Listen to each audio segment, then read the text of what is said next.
Fun. Hey everyone, it's Jason at Hard Money Bankers and HMB Live, and in a second I'm going to introduce RJ Breeden that is sitting virtually right next to me. So we're in the middle of some very interesting times, scary, uncertain, and to be honest, unfortunate times. Hopefully everyone's staying safe and healthy out there. And I don't really want to get too into coronavirus or anything like that. I want to stick to the topic of real estate and in particularly real estate investing. Both of us have been in the middle of this ever-changing market. And, we've spoken to so many industry professionals over the last few days and few weeks. And we want to share what we're finding out directly with you.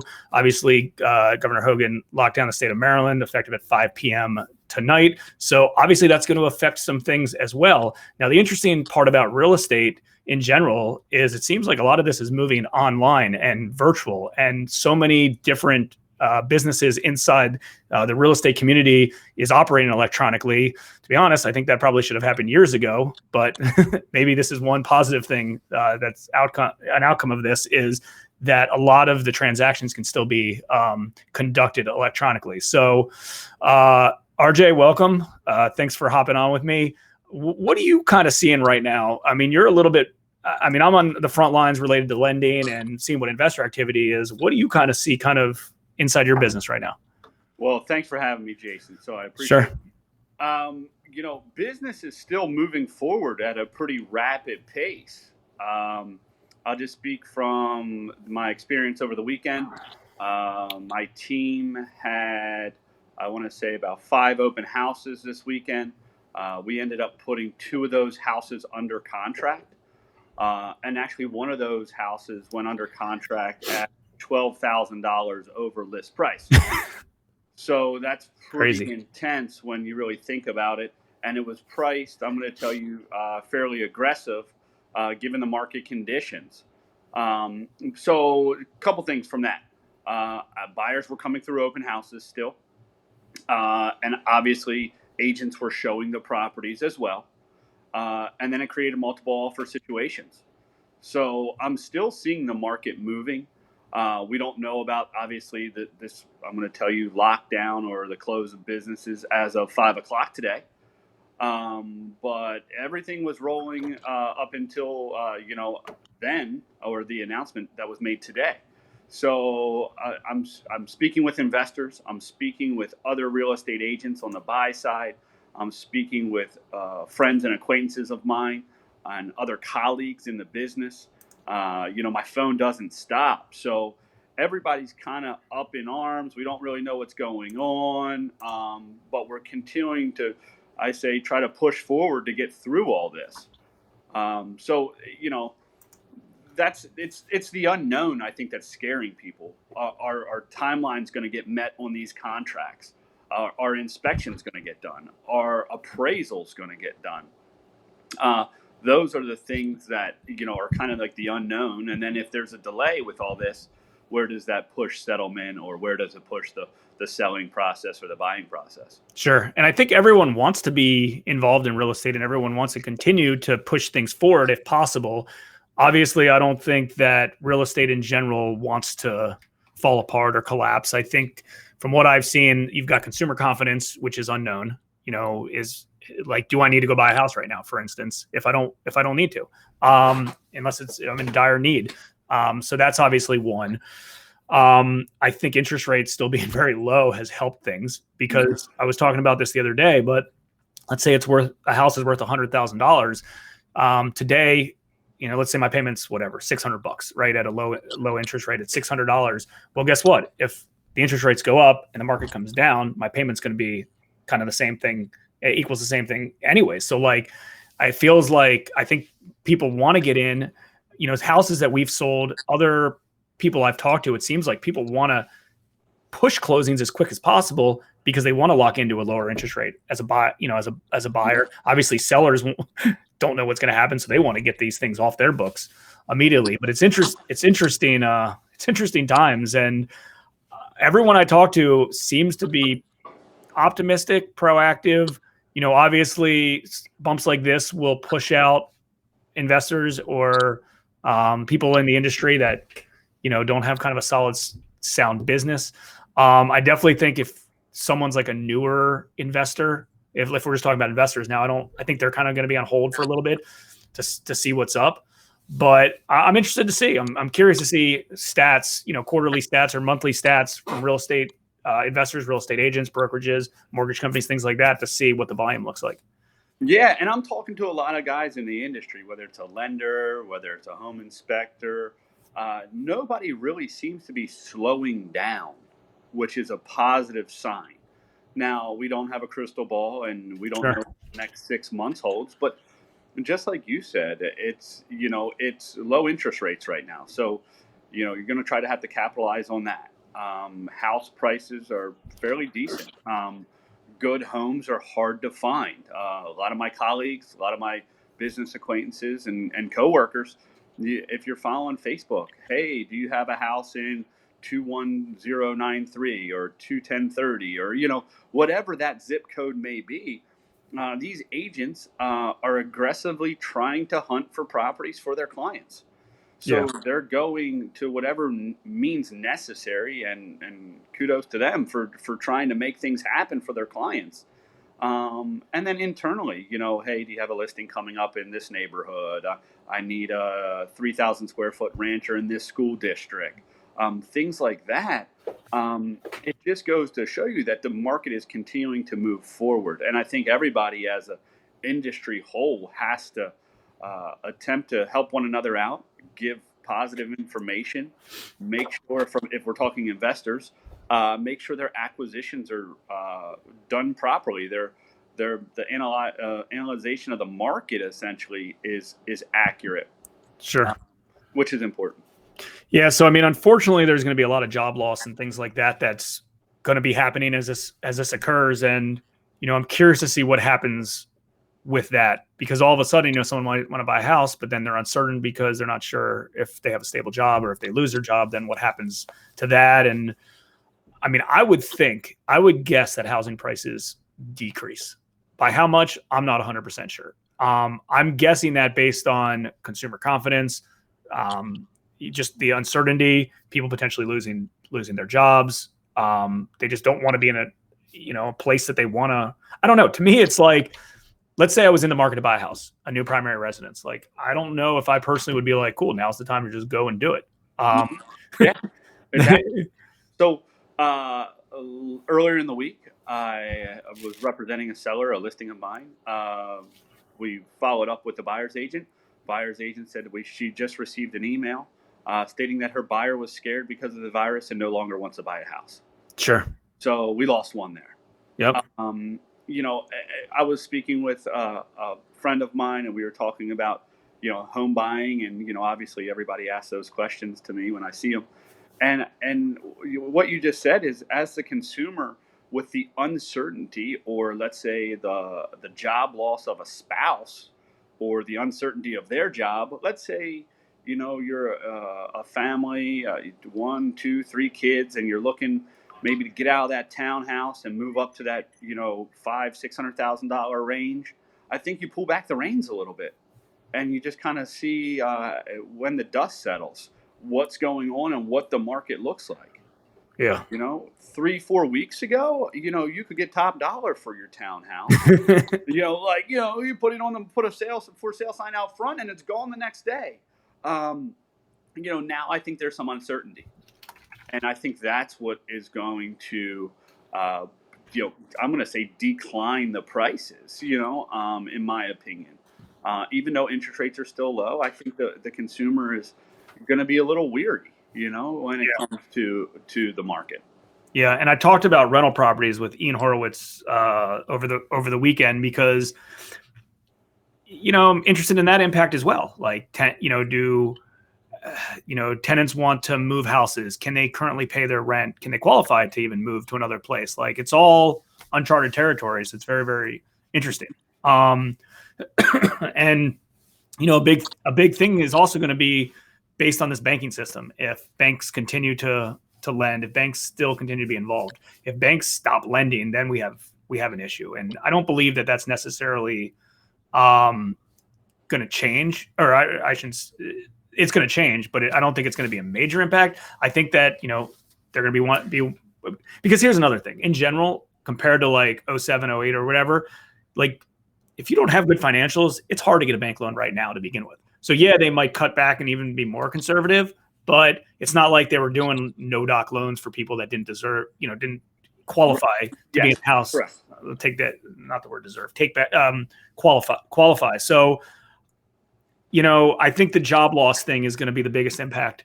And then again, uncertainty and time will tell. Hoping that by the time summer comes around, all this consumer confidence comes back, everything's back in working order. We go back into rebuild phase.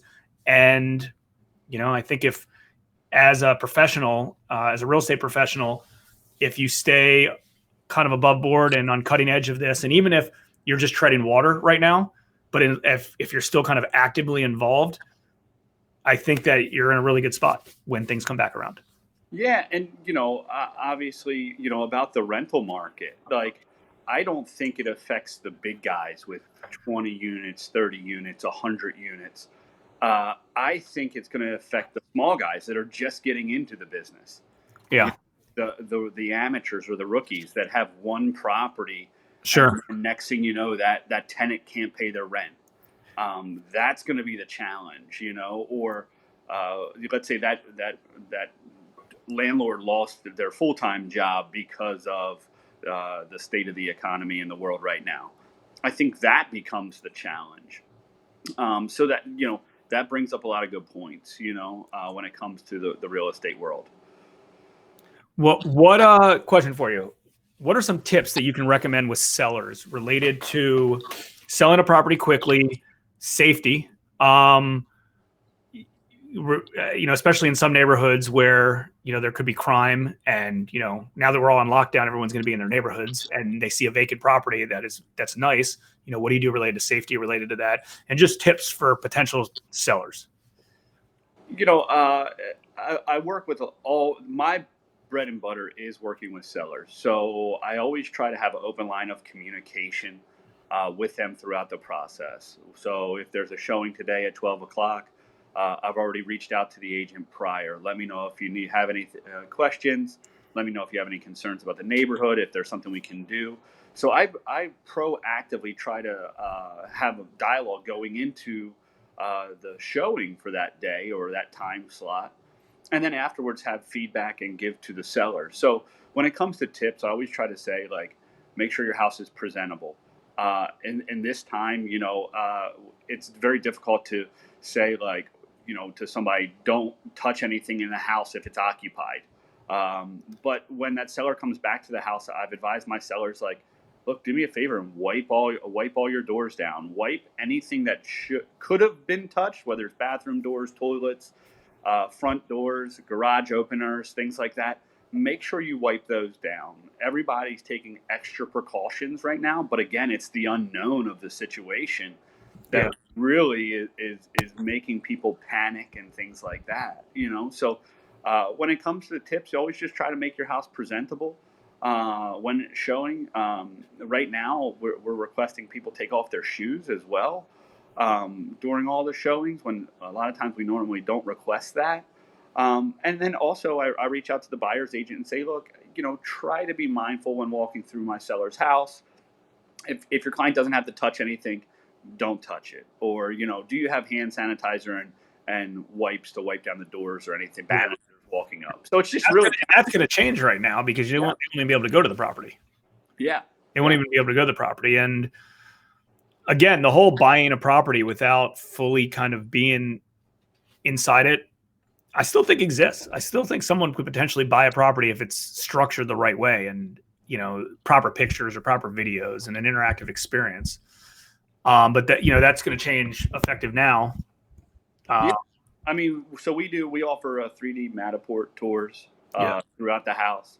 So you can go into the listing and walk through the house essentially. From a consumer standpoint, I think the buying process is very emotional still. So people connect when they walk through the door. Sure. So they get that feeling when they walk through the door, like, this is home. And there's a real value there. So I don't know if the consumer's ready for the, let's say, virtual buying yet. But that's just my opinion of it, And that might change because that's going to be their only option in the near future. Yeah, a little bit of panic. Everybody's virtually buying things. And it also depends on their motivation if they have to buy and sell. In the investor community, it's very interesting right now because I'll tell you, I've been getting an influx of a lot of people that are interested in loans with us. Number one, because all of the secondary market funding that a lot of these hard money lenders took on is pretty much washed up and gone. So it's only people with private capital. So I'm getting turn downs from all these other places because they don't have lines to pull off of anymore. And, we're finding the best deals to invest in. And I mean, we're actively lending, and I want to lend to the right deals. Do I cut back our after repair values a little bit or LTVs? Sure. I want to be a little bit more conservative on them, but to the right investors, obviously we're still going to lend. I mean, I've been kind of looking at a few emails that have been scrolling through as we've been chatting, and I've got people right here. Like, I'll give you a good example. This person just wrote me an email and says, I feel that in this environment, there's going to be a lot more motivated sellers because they're a little bit nervous. No one's jumping in to just buy stuff from them. They just want to continue to sell. I mean, it's like selling a stock right now. They're scared that it's going to continue to go lower and lower and lower. So it's like, I'm just going to cut my losses and sell. So that becomes a frenzy of stuff. And investors, I shared this with Ian, and I've shared this with a few other people. It's my Marriott story. I've shared it like 3 times every day because I love the idea of it. When you're buying, this is more investor, but actually this is for homeowner as well, because a homeowner might want to buy a slightly discounted property to live in. So there's nothing wrong with that as well. But I heard this analyst talk about Marriott, and he said, I would have died to bought Marriott at the price it's trading for today, the Marriott stock. And he goes, of course I'm going to buy it. And then he's like, I might look like an idiot because it might continue to go down and go down and go down, but I'm a long-term player. So I don't care. Like, I'm not looking to make a quick buck on it. I think it's going to be a good asset and a good investment and a good company. And I want to stick with it for a long period of time. And I'm looking at that as real estate as well. Like, I'm going to do a good loan on a good piece of property. And if you're a real estate investor or maybe even a homeowner, you're going to buy a property where the numbers work. Could you get it cheaper in the future? Possibly. Right. But that being said, what do you care with rental properties in particular? Because those are really all long-term plays. If you're a fix and flip buyer, you got to get in and out quickly, and you got to make sure you understand what's going to happen. But like when we had our meeting this morning with everyone in our office via Zoom, one of the things we talked about is, we want to lend on good assets that we think has a good value today, has a good value tomorrow, has a good value in 6 months, a year, maybe even 3 years, even if it's a short-term loan, knowing that if something completely falls apart, like, we're still in this at a good position. So I think there's still opportunities. Could they be cheaper in the future? Yeah, I know people that are pulling cash out and keeping money liquid because they're trying to wait for other better opportunities. But I think there's a lot of opportunities right now, and if you have the ability to take advantage of them and they work for you, then do it. Yeah, and I agree with that statement. Like, stable neighborhoods, you understand where people are flipping at.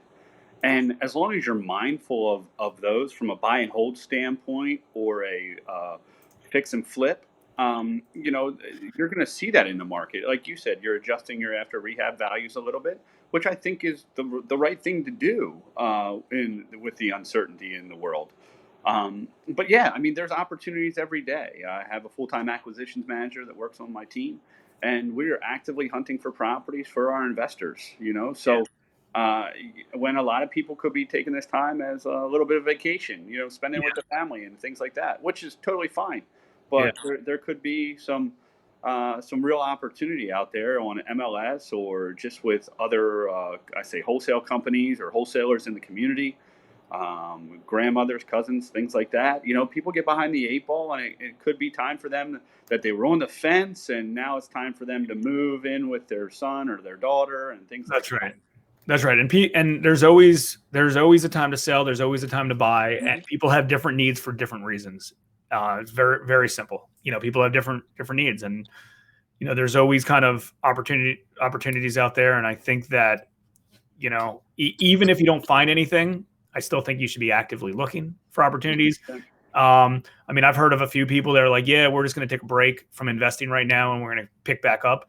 And my thought is what happens if a home run deal falls on your lap? Or like, you don't have to buy, you don't have to sell right now, but at the same time, like, you should still kind of be in the mix, right? And obviously spend time with family and stay healthy and safe. But I'm just saying, after all that given stuff aside, stay in the game. And if it works, you see if you can make it work. And if a lot of people have to go and try to find alternative ways to make money, I get it.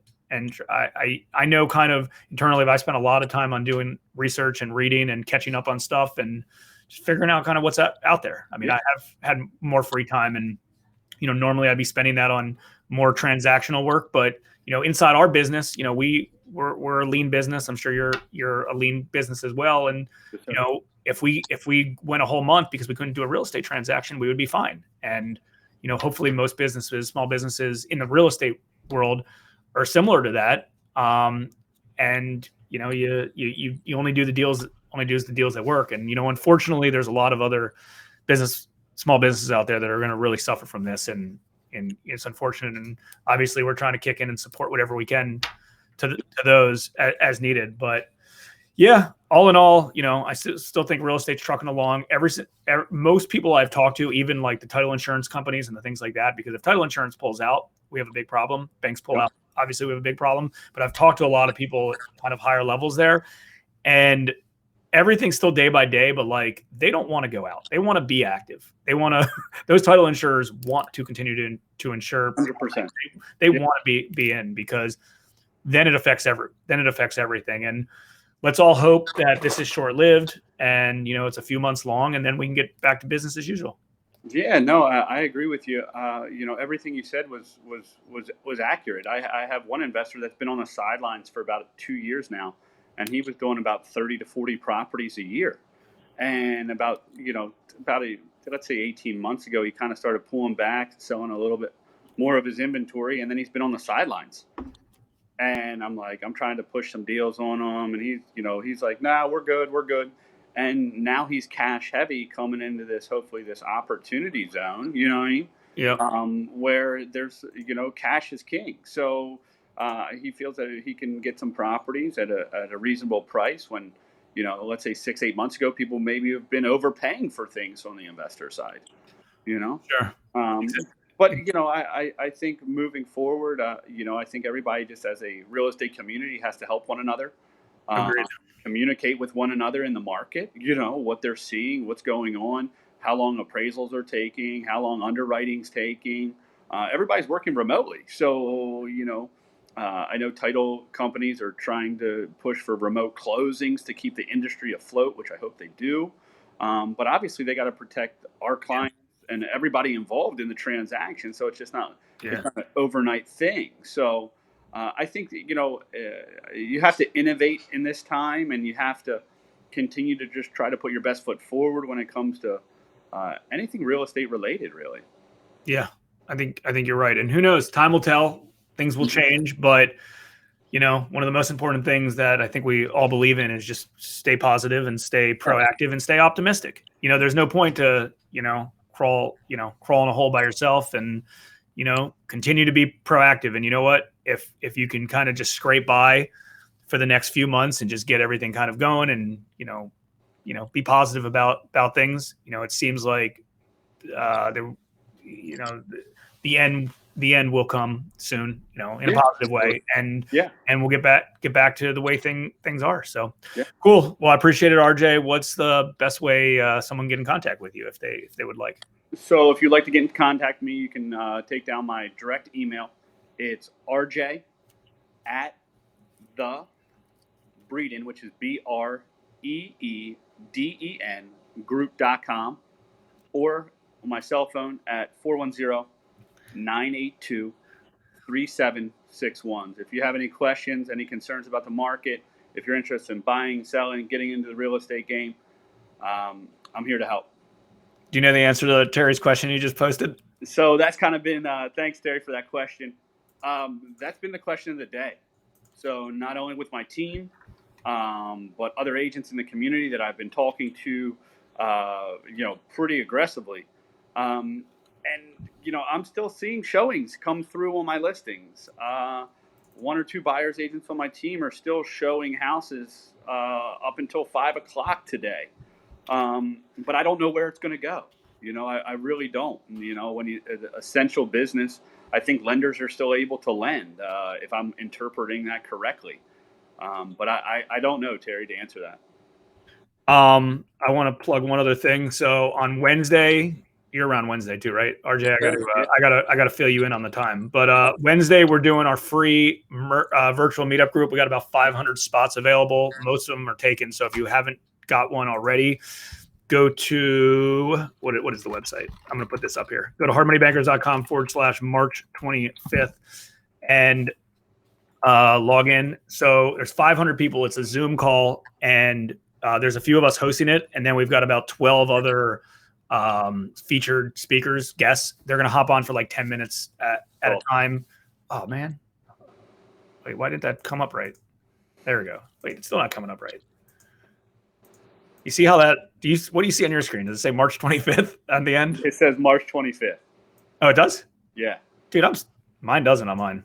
That's weird. All right. Well, anyways, there it goes. Now it's like scrolling through. So yeah, that's where we're at. You should, whoever can, make sure to attend to that, and we're gonna have questions and answers Q&A afterwards.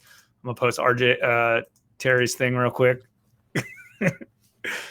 I did see somewhere that people in the mortgage industry were essential, but I didn't see it on that most recent briefing, so I guess not. Yeah, no, I just think there's a lot of uncertainty when it comes to that list. Like, there's some very direct businesses that stay open, but when it comes to real estate, we'll see. Well, luckily most of us are smaller companies, so we can stay small, lean, work out of our houses, and do the right thing and get this thing to go away. So, all right, well, I appreciate it, and thank you for your time. Yeah, thank you.